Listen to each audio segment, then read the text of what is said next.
Shalom teman-teman, bagaimana kabarnya? Pasti sehat dan selalu diberkati oleh Tuhan.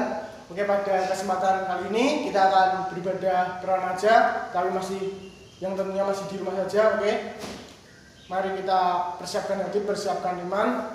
Selamat beribadah. Baik teman-teman, sebelum kita mulai ibadah pada hari ini, marilah kita menyanyikan lagu bersuka dalam Tuhan.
Baik teman-teman, sebelum kita mulai ibadah pada hari ini, kita akan berdoa. Mari kita berdoa.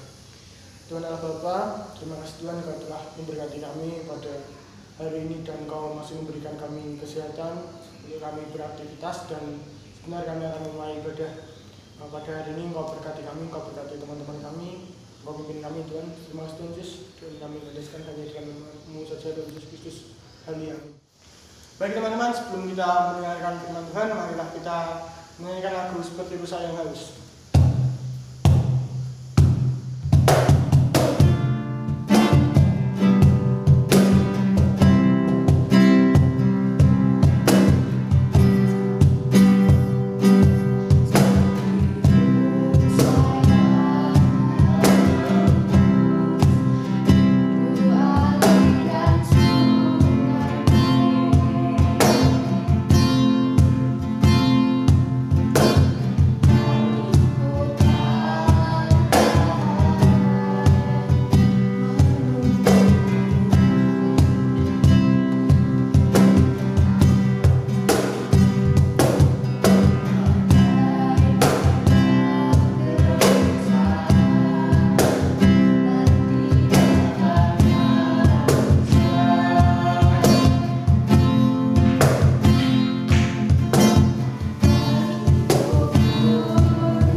bersatu dalam doa.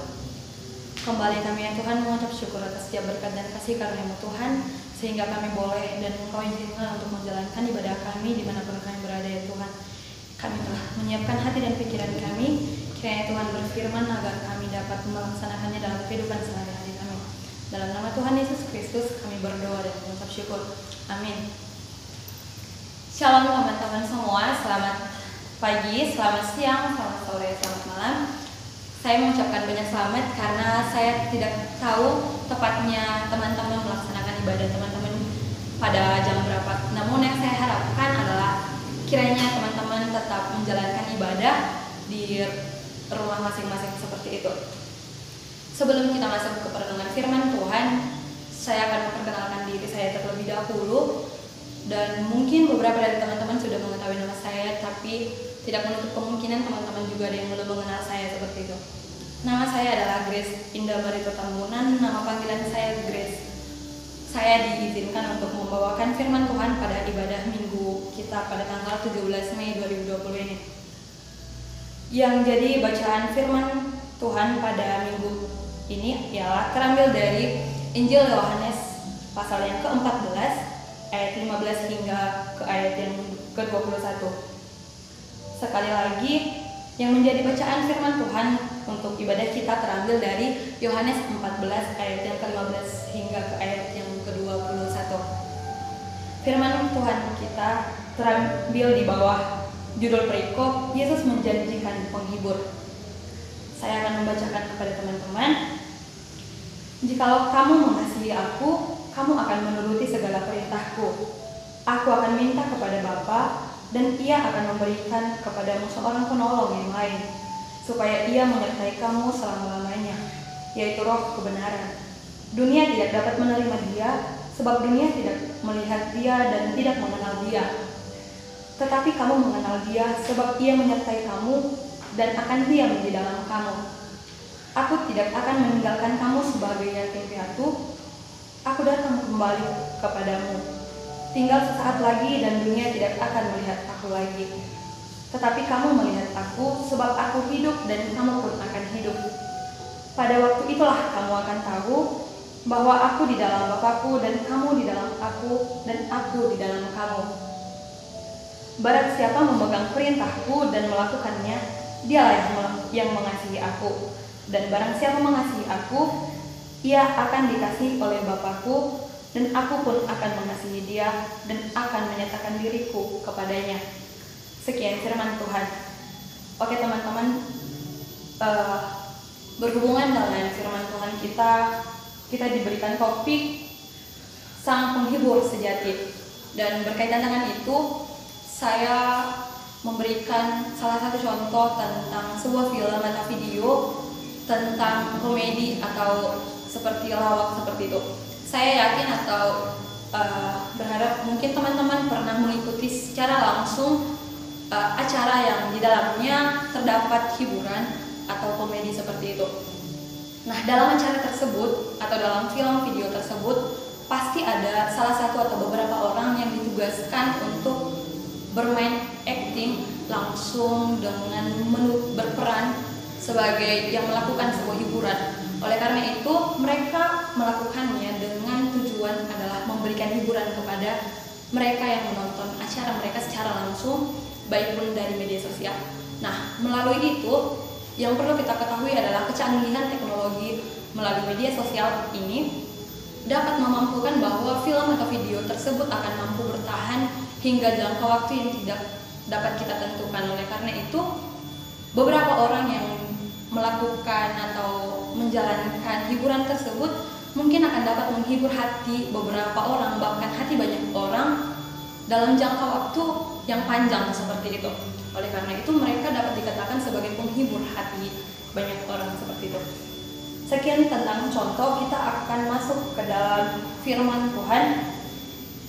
Dalam Yohanes pasal 14 ini, kita perlu mengetahui bahwa pasal ini sebagai salah satu bagian peristiwa tentang kesedihan hati para murid-murid Tuhan Yesus, di mana mereka bersedih tentang kepergian Tuhan. Dan juga pasal ini sebagai gambaran bahwa keberadaan Roh Kudus yang dijanjikan oleh Yesus sendiri dalam ungkapan kasihnya yang terdapat dalam ungkapan pasal yang ke-16, dan ia akan memberikan kepadamu seorang penolong yang lain supaya ia menyertai kamu selama-lamanya, yaitu Roh kebenaran. Sebelum ke situ kita akan kembali lagi ke ayat yang ke-15, di mana di situ dikatakan, jikalau kamu mengasihi aku dan aku akan menuruti segala perintahku. Nah, pasal yang ke-14 ayat yang ke-15 ini sesungguhnya mengatakan bahwa kata ini dihubungkan dengan kasih yang akan menuntun kita ke dalam ketaatan seperti itu. Dimana ketika kita mengatakan bahwa kita mengasihi Yesus Kristus, kita juga harusnya, sepatutnya juga melakukan firman Tuhan seperti itu. Karena terdapat beberapa ayat pendukung yang ke-15 ini dalam ayat yang ke-21, barang siapa memegang perintahku dan melakukannya, dia mengasihi aku. Itu menjadi bukti aku mengasihi Tuhan, aku harus melakukan perintah Tuhan. Namun di ayat yang ke-24, di ayat selanjutnya yang tidak masuk ke dalam perikop bacaan kita, dikatakan barang siapa tidak mengasihi aku, ia tidak menuruti firman-Ku.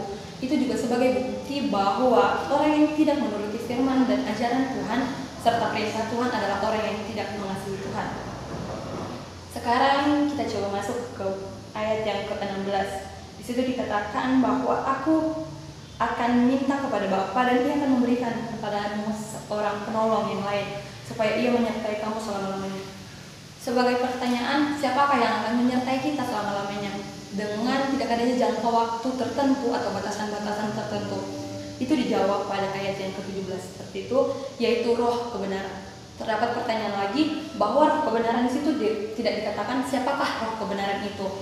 Namun saya akan mengatakan bahwa Roh kebenaran yang dikatakan di situ adalah Roh Kudus. Roh Kudus yang dikatakan juga adalah penghibur sejati. Maka ketika ayat yang ke-16 menjanjikan bahwa Tuhan Yesus akan memberikan kepada orang-orang yang mengasihi Tuhan, Sang Penghibur, Sang Penolong, itu adalah roh kebenaran. Dan roh kebenaran itu diberikan dari ketaatan kasih yang terdapat dari ayat yang sebelumnya dalam ayat yang ke-15 yang mengatakan kita harus menuruti segala perintah Tuhan untuk menunjukkan bahwa kita mengasihi Tuhan Yesus Kristus seperti itu. Dan dalam ayat yang ke-17 yang menjelaskan adanya roh kebenaran atau Roh Kudus itu sendiri, kita harus mengetahui bahwa Roh Kudus memiliki 5 tugas. Yang pertama yaitu sebagai wakil Kristus. Wakil Kristus di sini adalah sebagai pembela Allah yang memberikan dan mengadakan pembelaan bagi Allah ketika banyak perkara-perkara di bumi, maka wakil Allah atau Roh Kudus inilah yang bertugas untuk itu. Yang kedua adalah pengajar atau guru. Nah, dalam pengajar atau guru ini Roh Kudus bertugas untuk memberikan ajaran-ajaran, namun ajaran-ajaran yang diajarkan oleh Roh Kudus adalah ajaran-ajaran tentang kebenaran. Yang ketiga adalah Roh Kudus bertugas sebagai penghibur. Nah, dalam tugasnya sebagai penghibur inilah yang menjadi hal yang sangat ditekankan dalam topik ibadah minggu kita, bahwasanya penghibur di sini adalah sebagai Roh Kudus itu sebagai penghibur bagi umat yang sedang mengalami kesedihan, pergumulan, atau banyak persoalan hidup. Dan penghibur ini merupakan bukti nyata sesungguhnya yang menunjukkan keteladanan Yesus dan itu juga menunjukkan sebagai salah satu yang harus kita laksanakan sebagai tanggung jawab iman kita. Kita mengimani, kita mengasihi Allah, kita harus mengimani, menunjukkan bahwa kita harus menunjukkan kita melakukan firman Tuhan, kita melakukan perintah Tuhan seperti itu. Tugas Roh Kudus yang keempat adalah menyertai, dan tugas Roh Kudus yang kelima adalah penolong. Dan kata penolong ini tidak jauh untuk sebagai maknanya dari tugas Roh Kudus yang ketiga yang adalah penghibur. Nah, penolong di sini adalah Roh Kudus kepada umatnya dimanapun kita dan dalam menjalani apapun kita, setiap pergumulan atau persoalan, Roh Kudus menolong kita untuk melewati, mengatasi, bahkan hingga untuk mengobati setiap persoalan dalam hidup kita seperti itu. Dan kata penolong dan juga tugas Roh Kudus tentang penghibur, kita akan coba kaitkan terhadap pergumulan kehidupan kita, terhadap pekerjaan kehidupan kita. Contohnya bagi teman-teman remaja, mungkin mengerjakan tugas-tugas sekolahnya, PR ataupun ujian, teman-teman bisa mengerjakannya, bisa melewatinya bukan karena kekuatan teman-teman, tapi Tuhan Yesus memberikan kepada kita Roh Kudus yang kita dimampukan untuk melakukan dan mengerjakannya adalah bantuan dari Roh Kudus.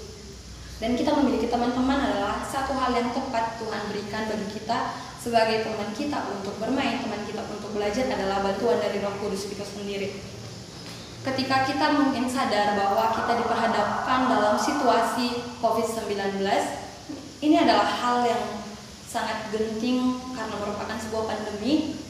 Kita harus tahu bahwa dengan adanya Corona-19 ini, COVID-19 ini, dia mendatangkan banyak pergumulan bagi banyak orang dari segi ekonomi, sosial, politika, dari segi pendapatan ataupun dari segi kesehatan, bahkan keterbatasan kita para remaja untuk berjumpa menjalankan ibadah pun jadi terbatasi seperti itu.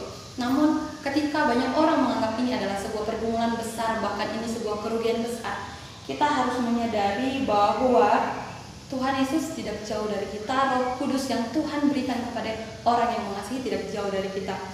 Kita harus meyakini bahwa kita diberikan kemampuan untuk menjalani, mengatasi, mengobati dan mencegah setiap pergumulan kita.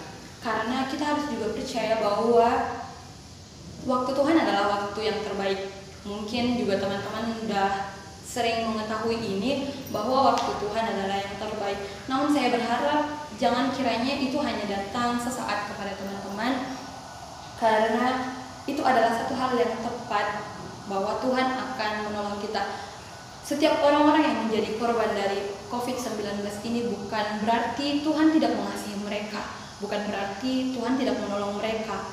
Namun ada rencana di balik pergumulan ini semua. Ada rencana Tuhan yang jauh lebih indah dari hal-hal yang kita takutkan seperti itu. Karena COVID-19 ini kita ketahui ini sangat mendatangkan ketakutan mungkin bagi banyak pihak dan bagi banyak orang. Mungkin termasuk kita diantaranya mungkin juga sangat gelisah. Namun Tuhan mengatakan, janganlah gelisah hatimu. Ketika kita mengatakan bahwa diri kita takut, mungkin itu adalah sia-sia ketika kita tidak waspada seperti itu. Satu hal yang menakutkan harusnya kita waspadai, bukan ditakuti dan ditakuti seperti itu. Kita harus yakin, oh Tuhan punya rencana di balik pergumulan ini semua. Di balik pesimisnya orang-orang untuk menganggap setiap pergumulan, jangankan hanya COVID-19 seperti itu, mau tugas yang susah, mau ketika kita dipersulitkan untuk pergi kemana-mana, kita selalu menganggap, oh corona ini, bencana ini sangat menjatuhkan banyak orang. Padahal kita nggak tahu dari sini sungguh banyak menolong, bahwasanya kita sesama kita bisa menghadirkan kesadaran yang sangat tinggi untuk saling mengingatkan seperti itu. Bahkan juga ini adalah suatu hal yang menyulitkan ketika kita tidak dipertemukan ibadah. Saya yakin dan percaya teman-teman juga menjalankan ibadah ini di rumah teman-teman masing-masing seperti itu. Nah, dalam ayat ini itu juga menunjukkan bahwa satu hal yang kita perlu aplikasikan dalam kehidupan kita. Kita ketahui bahwa kehidupan setiap manusia memang tidak lepas dari setiap banyaknya persoalan atau pergumulan hidup yang seperti yang sudah saya sebutkan tadi, seperti COVID, tugas-tugas pekerjaan, tentang sosial, politik atau bencana lainnya. Tapi kita punya Tuhan yang mengasihi kita, kita punya Tuhan yang memberikan Roh Kudus sebagai penghibur dalam kehidupan kita. Kita punya Tuhan yang memberikan Roh Kudus sebagai penolong bagi kehidupan kita. Dengan ayat tersebut yang sudah saya jelaskan juga, ada salah satu lagu pop yang mungkin juga dapat saya kaitkan terhadap ini. Mungkin kalau dibilang lagu rohani, teman-teman juga banyak mengetahui lagu rohani. Namun lagu pop ini mungkin diciptakan bukan dengan tujuan disesuaikan terhadap situasi bencana saat ini seperti COVID-19. Lagunya yang seperti ini. Aku hanya pergi untuk sementara, bukan untuk meninggalkanmu selamanya. Aku pastikan kembali pada dirimu, tapi kau jangan nakal kembali. Lagu ini saya kaitkan bukan karena ini lagu pop, ini mungkin disesuaikan kepada masa percintaan seperti itu. Namun saya mencoba mengaitkan kepada firman yang menjadi hal yang harus kita renungkan dalam ini. Kita coba mengatakan bahwa aku hanya pergi itu adalah perkataan dari Roh Kudus. Namun yang kita perlu perbaiki dari situ bahwasanya Tuhan tidak pergi untuk sementara saja. Sebenarnya itu dikatakan pergi bukan seperti itu. Namun yang kita ketahui Tuhan sebenarnya senantiasa ada pada kita. Namun mungkin kesadaran kita selalu seperti ragu-ragu bahwa Tuhan mengapa meninggalkanku, mengapa Roh Kudus meninggalkanku seperti itu. Namun ketika di situ dikatakan, tapi kau jangan nakal, ketika itu dikatakan seperti itu, coba kita menganggapnya, tapi kamu jangan ngeyel, tapi kamu jangan memberontak ketika kamu diarahkan untuk melakukan setiap sesuatu, ketika kamu diminta untuk menghibur orang yang sedih, yakinkan imanmu, lakukan untuk menghibur orang. Ketika kamu dikatakan jangan pergi ke sana, ketika kamu juga dilarang untuk melakukan hal-hal yang tidak baik, jangan hanya takut seperti itu. Mari kita waspada, oleh karena dari kewaspadaan itu adalah yang menunjukkan ketaatan yang ada dalam ayat yang ke-15 itu sendiri. Sebagai kata penutup dari saya, tetap jaga kesehatan bagi teman-teman remaja dimanapun kalian berada.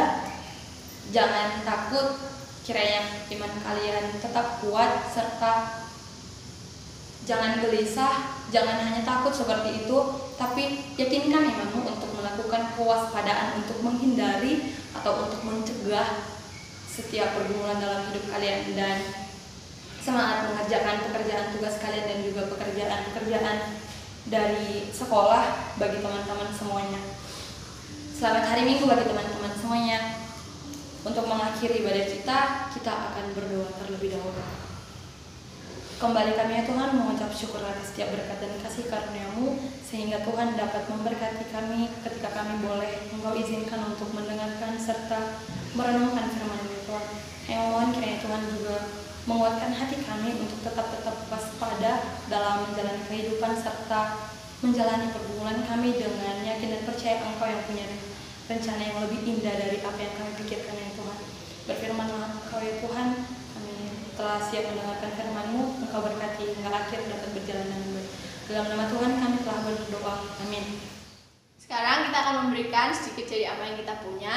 Karena ibadahnya masih di rumah, jadi persembahan kali ini dikumpulkan di rumah dulu. Terus nanti kalau kita udah ibadah di sini bersama lagi, baru dikumpulkan bersama-sama. Nah, untuk mengiringi persembahan kita akan menyanyikan lagu Bagai Raja Wali.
Mari teman-teman kita bersama-sama mengucapkan pengakuan iman rasuli.